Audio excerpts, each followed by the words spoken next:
Bismillahirrahmanirrahim. Assalamualaikum warahmatullahi wabarakatuh. Berjumpa lagi dengan saya, Saifah Arifin. Dan kali ini saya akan membawakan kisah yang menarik buat Anda semua, yang patut diteladani, yang patut dicontoni dari sikap di biografi tersebut. Oke, kali ini biografi kali ini akan kubawakan biografi Habib Ahmad bin Abdullah bin Thalib Al-Athas bagian pertama. Oke, sebelum itu jangan lupa ya guys, tonton video ini sampai habis dan tekan tombol like, subscribe, komen, share video ini jika menarik. Oke, jika ingin melihat video-video sebelumnya itu bisa klik tombol di bawah atau di atas ini ya. Oke, langsung saja ke pembahasannya atau pembacaan biografi tokoh agama yang terkenal di kota Pekalongan ini. Oke. ظهر دين المؤيد بظهور النبي أحمد. ظهر دين المؤيد بظهور النبي أحمد. يا حنانا بمحمد ذلك الفضل من الله.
إن قلبي ذاب يا إمام الأنبياء إن قلبي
يا درك الهالكين يا درك الهالكين يا درك الهالكين اكفني شر كل طارق يترك من ليل أو نهار إلا طارقا يترك بخير إنك على كل شيء قدير بسم الله أرقي نفسي من كل ما يؤذي ومن كل حاسد الله شفائي بسم الله الرقيق اللهم رب الناس أذهب البعث اشف أنت شافي وعافي أنت المعافي لا شفاء إلا شفاءك شفاء لا يغادر سقما ولا ألما يا كافي يا وافي يا حامد يا مجيد ارفع عني كل تعب شديد واكفي من الحد والحديد والمرض الشديد والجيش العديد واجعل لي نورا من نور negeri kita dijaga oleh Allah dari segala keburukan. Negeri ini menjadi negeri yang dicintai oleh baginda Nabi Muhammad, yang diridai oleh Allah Subhanahu wa taala. Allahumma ij'al jam'ana hadha jam'an marhuma wa tafarruqana min ba'dihi tafarruqan ma'suma wa la taj'al ahadan fina wa la minna wa la ma'ana shaqiyan wa la mahruma bi rahmatika ya arhamar rahimin. Walhamdulillahi rabbil alamin. Ma kuntu illa imtithal al-amr wa afu minkum. Assalamu alaikum warahmatullahi wabarakatuh.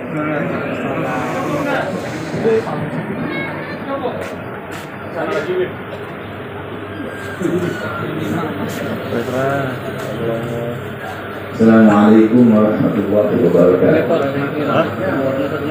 Hari ini berbahagia, ini malam kita di surga. Ini malam kita di surga. Padahal belum sampai ke surga, saudara-saudara. Saya nyambung dari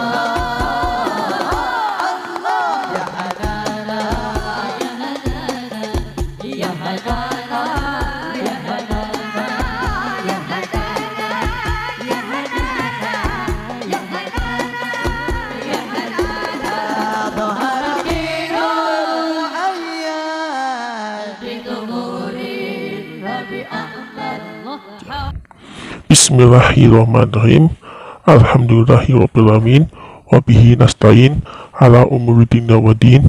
Wassalatu wassalam asrafil anbiya'i wa mursalin wa ala alihi wa sahbihi ajmain. Amma ba'du. Biografi Habib Ahmad bin Abdullah bin Thalib Al-Atos. Bagian pertama. Habib Ahmad bin Abdullah bin Thalib Al-Atos dilahirkan di kota Hajrin, Hadramaut, Yaman pada tahun 1255 Hijriah. Itu. Oke.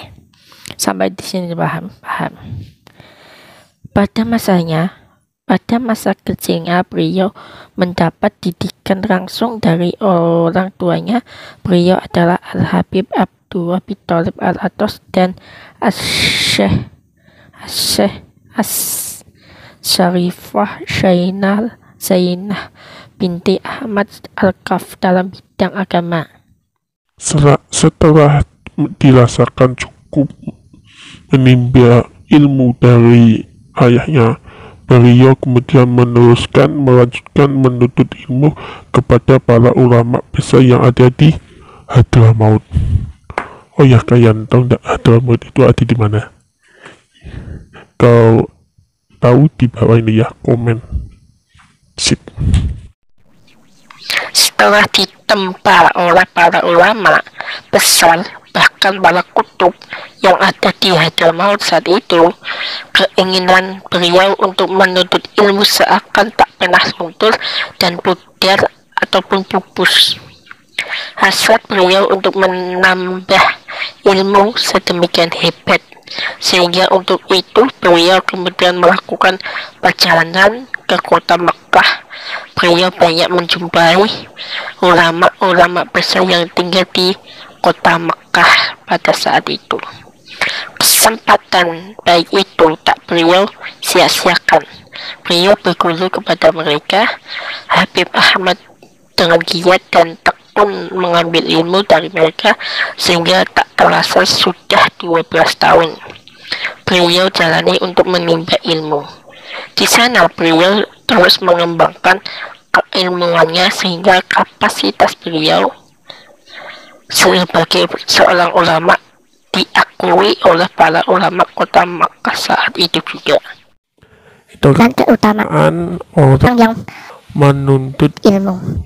itu Salah satu dari keutamaan keutamaan menuntut ilmu yang sudah dicontohkan oleh beliau Al-Habib Ahmad di masa hidupnya. Beliau kemudian dianjurkan oleh guru beliau, yaitu As-Sayyid Al-Allamah Ahmad bin Zaini Dahlan, untuk memulai terjun ke masyarakat saat itu, mengajarkan ilmu dan dakwah, dan berdakwah maksudnya. Awal mula beliau berdakwah di pinggiran kota Mekah. Beliau tinggal di sana selama 7 tahun. 7 tahun di Mekah, di pinggiran Mekah. Ya, ibaratnya ini pinggiran kota Jakarta lah. Diibaratkan itu pinggiran kota Jakarta. Ini pinggiran kota Mekah. Seberapa itu ya. Dalam kurun waktu itu, kegiatan dakwah selalu aktif beliau lakukan di sana. Kemudian beliau berkeinginan untuk melanjutkan perjalanan dakwahnya ke Indonesia. Beliau sampai di Indonesia diperkirakan sekitar tahun 1295 sampai 1300 Hijriah. Hitungmu sendiri.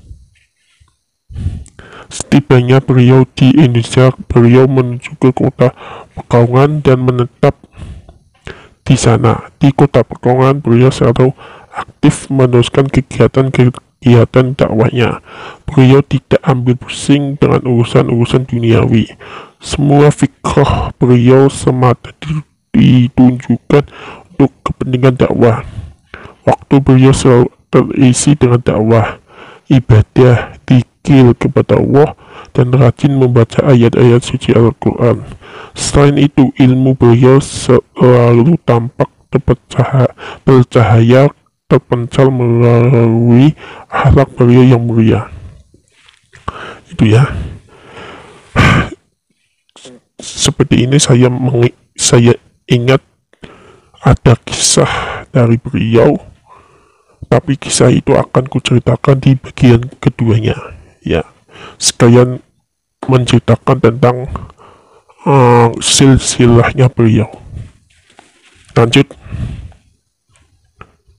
Beliau selalu berperilaku baik, penyayang, dan lemah lembut terhadap sesamanya tentunya. Akan tetapi itu pun tidak meniadakan sikap beliau yang selalu beramal ma'ruf nahi mungkar. Jika beliau melihat seseorang yang melakukan suatu kemungkaran, beliau tidak segan-segan untuk menegurnya. perkataan-perkataan yang keluar dari mulut beliau selalu beliau ucapkan dengan kalimat syidik. Beliau tidak peduli terhadap siapapun jika ada hak-hak Allah yang dilanggar di hadapan beliau, sehingga berkat beliau izil Islam wal muslimin tampak terang benderang menyinari kota Pekalongan ini pada masanya. Di samping itu, dari sebagian jasa-jasa beliau membangun beberapa masjid dan madrasah salafiyah yang berjalan pada thariqah para salaf beliau yang soleh. Rumah beliau selalu penuh dengan tamu dan beliau sambut dengan ramah tamah. Inilah akhlak beliau yang mensuri tawadani akhlak dari perilaku datuk-datuk beliau dalam amaliyah keseharian, sebagaimana yang ditulis dalam kitab Al-Taj Al-A'was karya Al-Habib Al-Qutub Ali bin Husain Al-Altos. Diceritakan Habib Ahmad tidak pernah meninggalkan sholat tahajud setiap harinya, dan di dalamnya selalu membaca satu juz dan satu juz lagi dibaca saat sholat duha, membaca rotib yang disusun oleh Habib Umar bin Abdullah bin Al-Atos, dan membaca wirid kalangan Habib Abdullah Al-Hadid. Habib Abdullah Al-Hadid adalah pekerjaan setiap pagi dan sore. Habib Ahmad rumah almarhum sendiri yang terletak di Jalan Haji Agus Salim nomor 29 Pekalongan, yang bagian depannya itu didirikan menjadi Masjid Rodoh.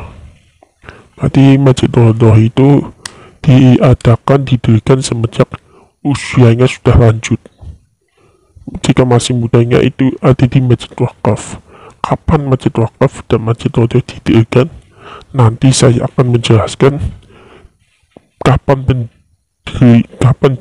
pendirian Masjid Rodoh dan Masjid Wakaf selama ini yang kalian kunjungi dan yang kalian ikuti selama ini. Oke. Dan tempat kegiatan keagamaan juga menampung ratusan para jamaah dari luar kota. Habib Bakil sendiri merupakan generasi keempat penerus Habib Ahmad setelah ayahnya Habib Ahmad bin Ali Altos meninggal dunia hari Ahad seminggu sebelum acara haul tiba. Sehari menjelang haul, pada malam harinya itu di Masjid Rodoh pasti akan ada acara khataman kitab Bukhari Sahih. Pasti ada. Kemarin sudah terselenggara khataman kitab Bukhari Sahih. Ya. Kemarin itu sudah terselenggara kitab Sahih Bukhari kemarin itu.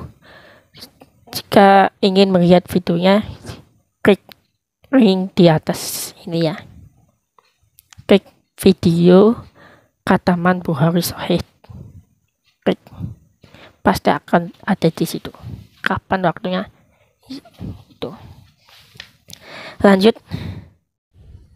Salah satu mata pelajaran keagamaan yang diberikan kepada murid-muridnya semasa hidupnya beliau, Imam Bukhari yang lahir di Bukhara, Asia Tengah, dulu bagian dari Uni Soviet pada tahun 194 Hijriah, selama 16 tahun telah mengumpulkan ratusan ribu hadis sahih.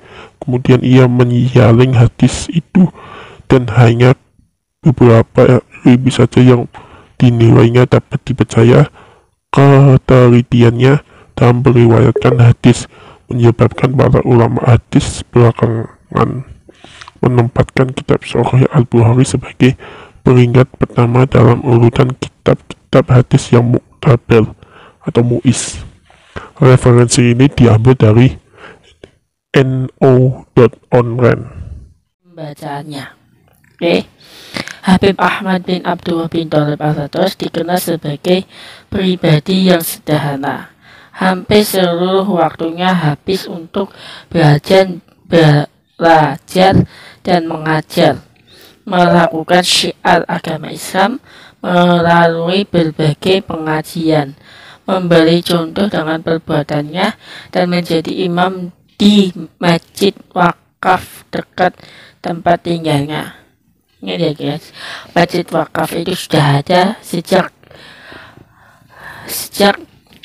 Habib Ahmad bin Thalib Al-Atos itu berada di Pekalongan ini ya. Masjid wakaf itu sudah ada pada masjid yang tertua di kota Pekalongan ini ya. Oke. Kapan berdirinya? Nanti di bagian yang lainnya ya. Oke, beliau juga dikenal sebagai pribadi istiqomah, tegas memperjuangkan amal ma'ruf nahi mungkar, keras dan tidak pandang bulu, mengatakan yang benar itu benar dan salah itu salah. Sikap inilah yang membuatnya menjadi tokoh yang diperhitungkan. Sebaiknya beliau menangis bila mengingat bahwa kelak kita akan menjadi penghuni kubur. Sebab umur kita pendek dan hidup di dunia ini lebih banyak tipuan. Beliau juga dikenal sebagai orang yang luas ilmunya sehingga menguasai permasalahan yang ada di masyarakat. Dalam kehidupan sehari-harinya, beliau sangat sopan dan dicintai banyak orang. Beliau memberikan teladan sangat kuat amalannya buat yang wajib maupun yang sunnah. Iya, berarti pribadinya Habib Ahmad bin Thalib Al-Atos itu sangat hebat. Anda harus mencontohi, mensuri tauladan sikap-sikapnya beliau ya. Oke. Sebentar lagi mau diperingati acara haul. Kapan sih acaranya? Oke. Acaranya itu hari Senin tanggal 6 Maret itu Rauha ya, di Masjid Maudhuh. Oke. Yang kedua, puncak acaranya itu ada di hal makam Habib Ahmad, berada di pemakaman Sapuri itu ya. Yang ketiga, dilanjutkan pembacaan maulid di Masjidullah jam 12 malam. Jam 12 siang. Yang keempat, doa nisfu Saban jam 5 sore di Masjid Wakaf. Oke, sekian itu infonya. Dari biografi tersebut saya memiliki cerita kisah yang menarik tentang biografi Habib Ahmad bin Thalib Al-Atos.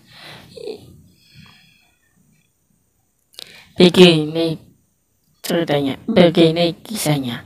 Habib Ahmad bin Abdullah bin Thalib Al-Atos dikenal dengan keketatannya pada kaidah pakaian wanita muslim.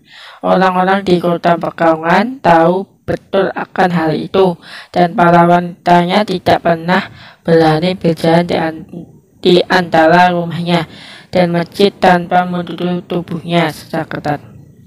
Masya Allah ya, sosok beliau itu sangat hebat.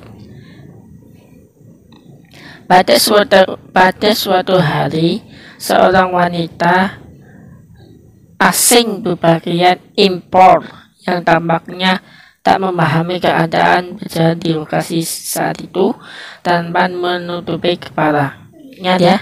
Ini kisah wanita orang asing yang sedang lewat, yang tidak tahu, yang sedang melintasi kediamannya Habib Ahmad bin Thalib Al-Atos tanpa memakai penutup pakaian.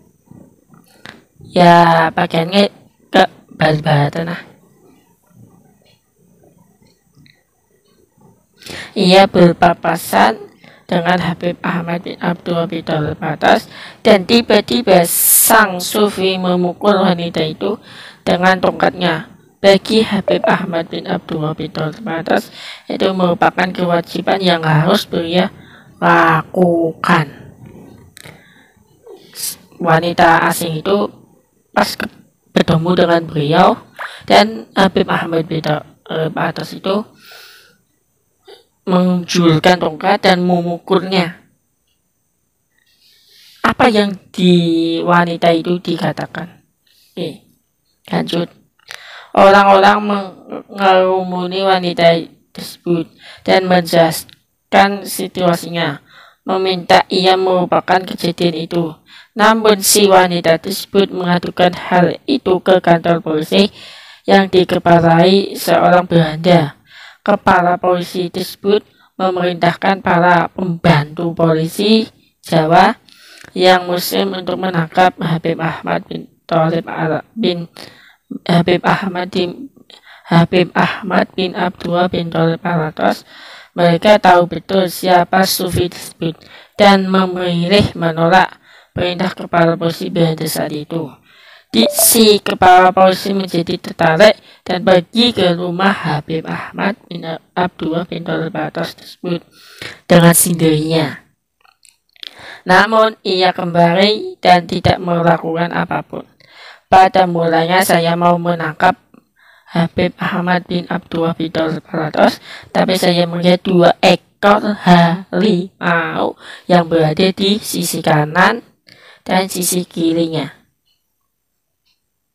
Kata kepala polisi Belanda tersebut kepada anak buahnya, sebagai seorang ulama, Habib Ahmad bin Abdullah bin Thalib Al-Atas dikenal cerdas dan kreatif. Salah satu kecemerlangan pemikiran beliau tampak pada idenya membentuk pendidikan sistem klasikal. Beliaulah orang yang membangun madrasah salafiyah ibtidaiyah secara klasikal pertama di Pekalongan. Di mana itu? Nanti sajalah pembahasan itu nanti.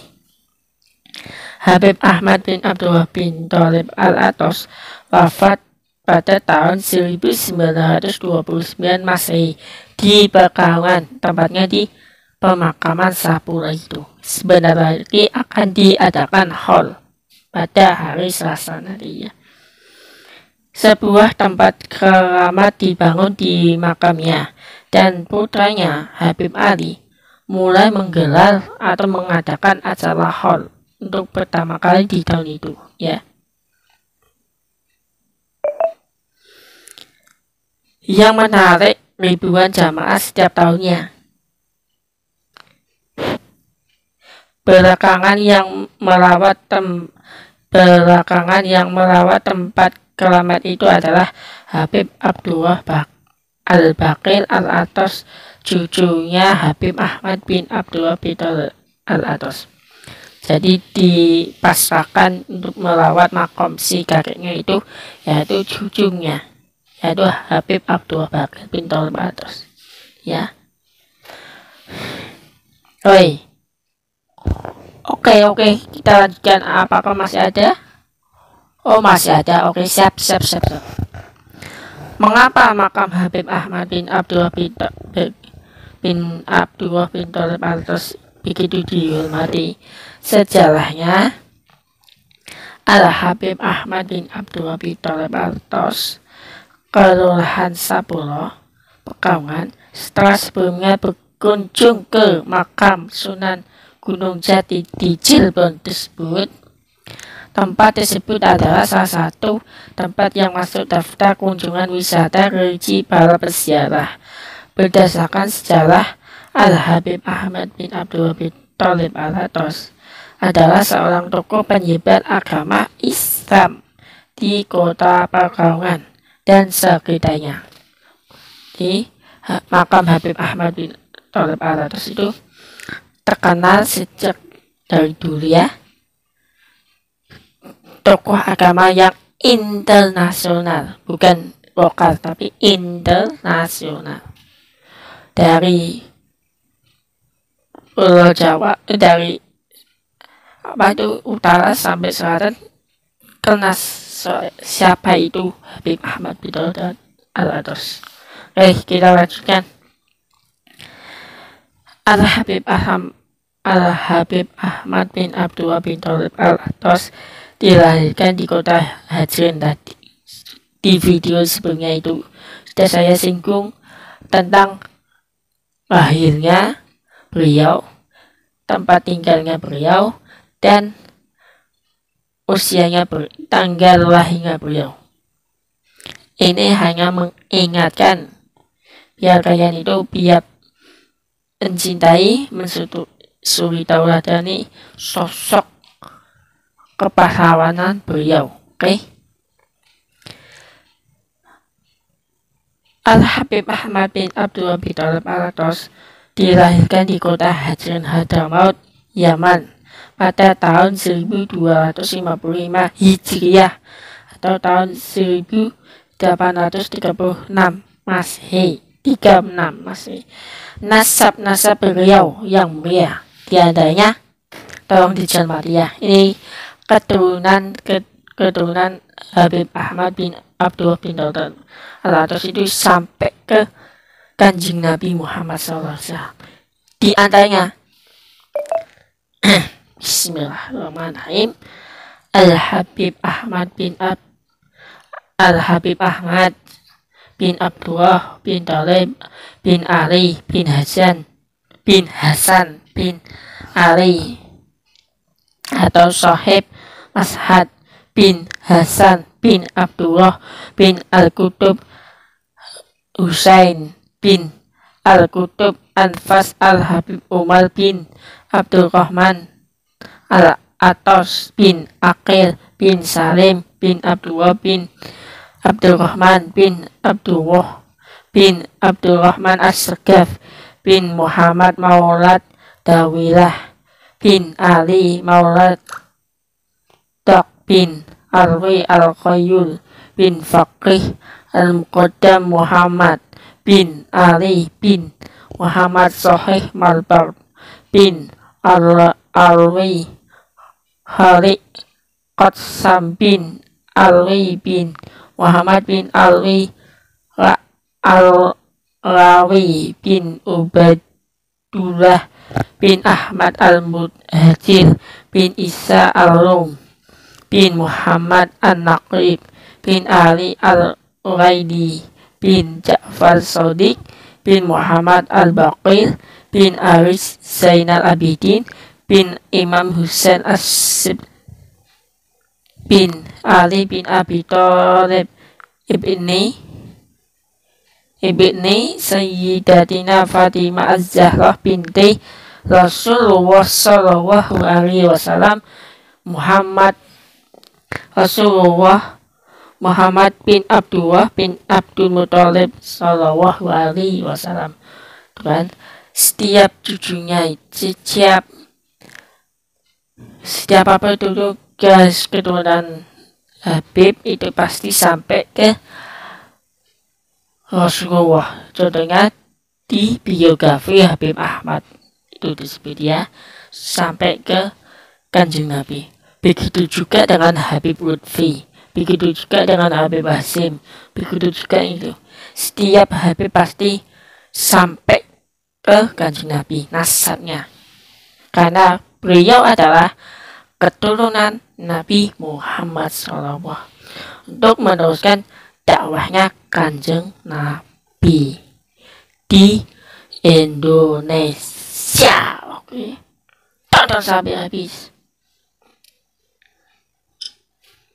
Oke, kita lanjutkan lagi. Beliau menghabiskan masa remajanya untuk menimba ilmu agama di kota asalnya. Beragam di kota asalnya itu maksudnya di Yaman, Hadramaut. Oke. Beragam disiplin ilmu agama berhasil beliau raih dengan gemilang. Setelah Habib Ahmad muda, semasa mudanya Habib Ahmad bin Thalib Al-Atas itu berhasil menguasai ilmu Al-Quran dan banyak mendalami ilmu-ilmu agama di daerah kota Yaman atau Hadramaut. Beliau melanjutkan menuntut ilmu kepada para pakar dan ulama-ulama terkenal yang bermukim di Makkah Al-Mukarramah dan Madinah Al-Munawwarah. Di antara para guru beliau adalah Al-Habib Hasan bin Ali Al-Kaf, Al-Habib Abdurrahman bin Ahmad Al-Kaf, Al-Habib Al-Qutub Soheh bin Abdullah Al-Atos, Al-Habib Al-Qutub Abu Bakar bin Abdullah Al-Atos, Al-Habib Al-Qutub Tahir bin Umar Al-Haddad, Al-Habib Al-Qutub Idris bin Umar Al-Habsi, Al-Habib Ahmad bin Hasan bin Soheh Al-Bahar, Al-Habib Ahmad bin Muhammad Al-Muhdor, Al-Habib Muhammad bin Ibrahim bin Faqih. Di antara para guru tersebut sangatlah mulia sekali ya, karena guru-guru itu terkenal di kota Mekah dan Madinah itu ya. Oke. Sangat istimewanya beliau itu, Masya Allah. Itulah kewajiban menuntut ilmu, sungguh dimuliakan di mata Allah. Contohnya beliau Habib Ahmad. Oke, kita lanjutkan lagi. Setelah ditempa oleh para ulama besar, bahkan para kutub yang ada di Hadramaut pada saat itu, keinginannya beliau untuk menuntut ilmu seakan-akan tak pernah pudar dan pupus. Hasad beliau untuk menambah ilmu sedemikian hebat, sehingga untuk itu beliau kemudian melakukan perjalanan ke kota Mekah. Beliau banyak yang menjumpai ulama-ulama besar yang tinggal di kota Mekah saat itu juga. Kesempatan baik inilah tak beliau sia-siakan. Beliau berguru kepada mereka. Di antara ulama-ulama besar yang menjadi guru beliau di sana di kota Makkah tersebut adalah sebagai berikut: Al-Qutub Aqtab As-Sayyid Al-Alamah Ahmad bin Zaini Dahlan di Mekah saat itu. Yang kedua, Al-Habib Abdullah bin Muhammad Al-Habsi, Asy-Syaikh Muhammad bin Said Babu Salah, Al-Habib Salim bin Ahmad Al-Atos. Masya Allah ya, guru-gurunya beliau sangat-sangatlah begitu terkenal. Begitu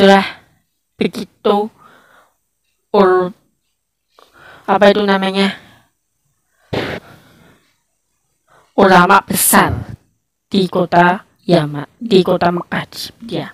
Oke, kita lanjutkan lagi. Sekalipun banyak mendapat tempaan ilmu dan dari banyaknya guru di kedua kota suci tersebut, namun guru yang paling utama dan paling besar pengaruhnya bagi pribadi Habib Ahmad adalah As-Sayyid Ahmad Zaini Dahlan. As-Sayyid Ahmad Zaini Dahlan ialah seorang pakar ulama yang sangat banyak muridnya di Makkah Al-Mukarramah. Banyak ulama-ulama dari Indonesia yang juga berguru kepada As-Sayyid Ahmad Zaini Dahlan, seperti Hadratul Fadil Bahkiai Khalil Bangkalan Madura dan Hadratus Syekh Kiai Hasyim As'ari Jombang, Jawa Timur. Karena kedua tokoh tersebut itu ada cikal bakalnya Jami'iyah Nahdlatul Ulama yang sekarang ini kita anuti, percayai. Oke. Setelah selesai dan lulus menempuh pendidikan dan latihan, terutama latihan kerohanian secara mendalam, Habib Ahmad mendapat tugas dari gurunya untuk berdakwah, untuk menyebarkan syariat agama Islam di kota Mekah. Di kota suci tersebut, Habib Ahmad sangat dicintai, dihormati oleh segala lapisan masyarakat, karena Habib Ahmad berusaha meneladani kehidupan sang baginda Nabi Muhammad Shallallahu Alaihi Wasallam. Si kakeknya, buyutnya. Habib Ahmad mengajar dan berdakwah di kota Mekah sekitar 7 tahun. Setelah itu, beliau pulang ke kampung kelahirannya beliau di Hadramaut. Tidak lama mukim di kota kelahirannya, Habib Ahmad merasa terpanggil untuk berdakwah di Asia Tenggara dan pilihannya itu jatuh ke Indonesia, tepatnya di kota Pekalongan ini. Karena di kota Pekalongan ini pada waktu itu masih minim Islamnya, masih menganut ajaran menganut simbahnya nenek moyangnya yang bukan Islam itu. Oke? Seperti berhala, seperti sesajen itu di kota Pekalongan ini yang dulunya itu seperti itu. Kenapa saya seperti itu? Ya malah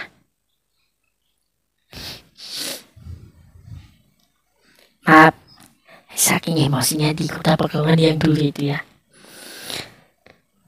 Di samping untuk berdagang juga untuk mensiarkan ajaran Islam. Oke, kita lanjutkan.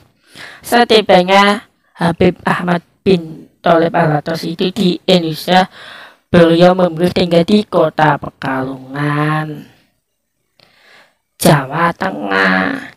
Karena Habib Ahmad melihat kondisi keagamaan di Pekalongan pada saat itu sangatlah minim. Dan saat pertama menginjakkan kaki di Pekalongan ini, Habib Ahmad melaksanakan tugas sebagai imam di Masjid Wakaf Sanenggo, Masjid Wakaf yang sekarang ini Jalan Surabaya. Dari Masjid Wakaf inilah Habib Ahmad memulai dakwah Islamiyah dan pengajian kitab fikih, pembacaan maulid adibah, berjanji, pembacaan wirid, dzikir dan sebagainya di Masjid Wakaf tersebut seusia mudanya itu ya. Habib Ahmad bin Abdul bin Tholib Al-Atos juga dikenal sebagai ulama hafidz atau penghafal Al-Quran. Habib Ahmad adalah seorang ulama yang selalu tampil dengan rendah hatinya atau tawadhu, senang bergaul dan gemar bersilaturahmi dengan siapa saja. Habib Ahmad sangat teguh dan keras memegang syariat Islam seperti masalah amal ma'ruf nahi munkar.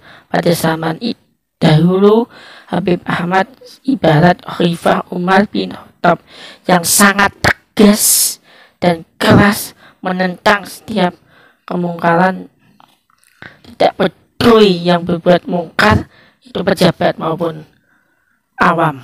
Itu referensi ini diambil dari kicaunews.com 2017 tentang Habib Ahmad bin Abdul bin Tholib Al-Atos Pekalongan. Oke, video selanjutnya akan saya jelaskan dengan biografi Habib Ahmad bin Tholib Al-Atos bagian ketiga.